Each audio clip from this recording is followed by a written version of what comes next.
Hi, I am Antonio Jackson.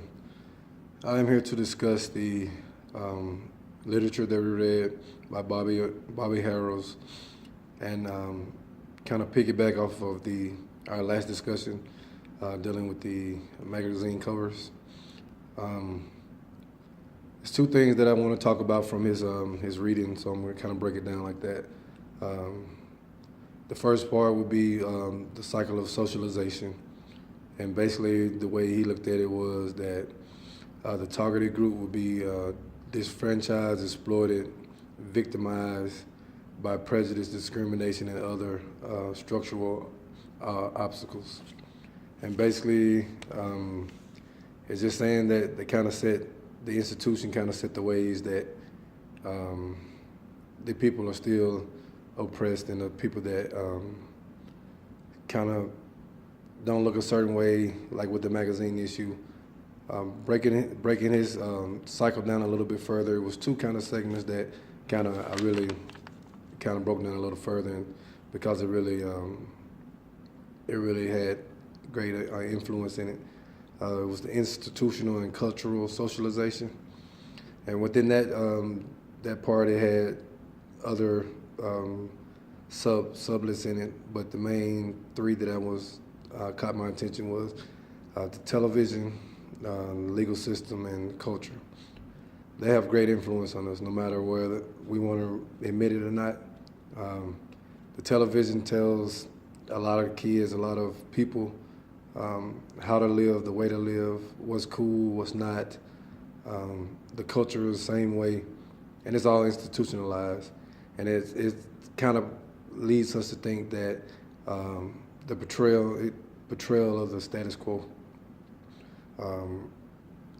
This is the way it is, and like if you're not like this, then you're not, what you should be, and or you're not successful, or you're not as beautiful. Like with the magazine covers, the people they have on, you see some every day, but they're not your, typical everyday people that you see.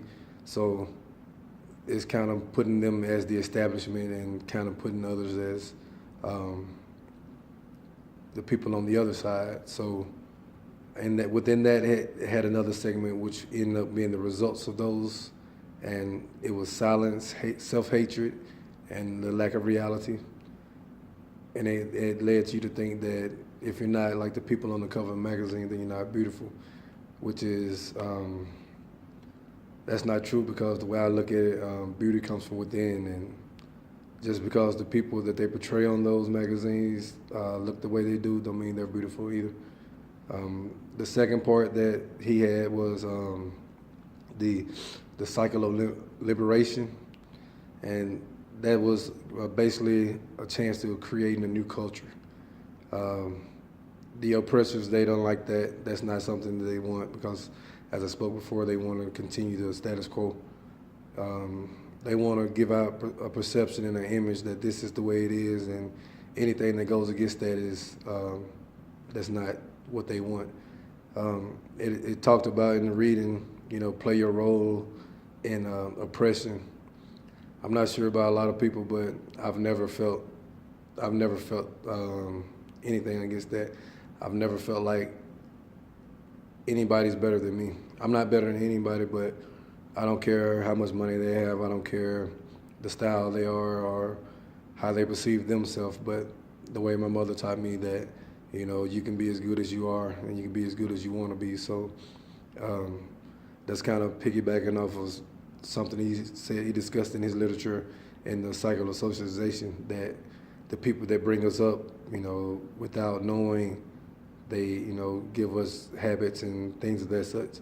And I understand that, like when you're around somebody like your mom or your parents, then, you tend to, get things from them. You're a product of your environment. So whatever you're around, then that's where you tend to be. But my mom also created an environment for me that that I could go to college, that I could, do the things that I wanted to do. So it kind of goes against what his reading was, but I agree with some of it. But back to the cycle of liberation. In one of his his similar segments of it, it had a segment that says "Getting Ready," and basically it was empowerment of self, and that's the way it should be now. That's the way it's leading to. More and more people are feeling that way. You can get what you want if you want to get it. You got to do what you have to do to be successful. You go to school now, you know, you can, even though the odds are against you, the way financially maybe of paying, but there's other ways of getting in without have to borrowing loans or things like that. You can get in on scholarships, football, academics, sports, things like that. So it's about empowering yourself. And one line that he said was, once we know something, we cannot not know it. And that's very true.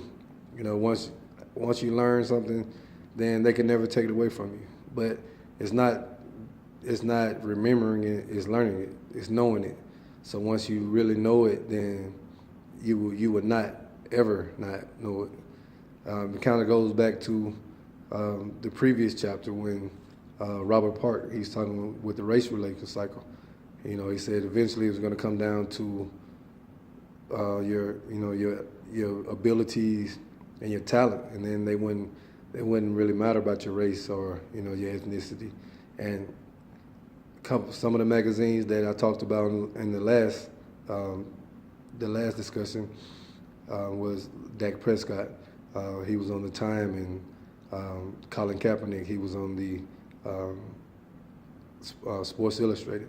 And I saw another Sports Illustrated of a Muslim woman that won the Olympic gold medal. So it's kind of, it's time for the self-empowerment.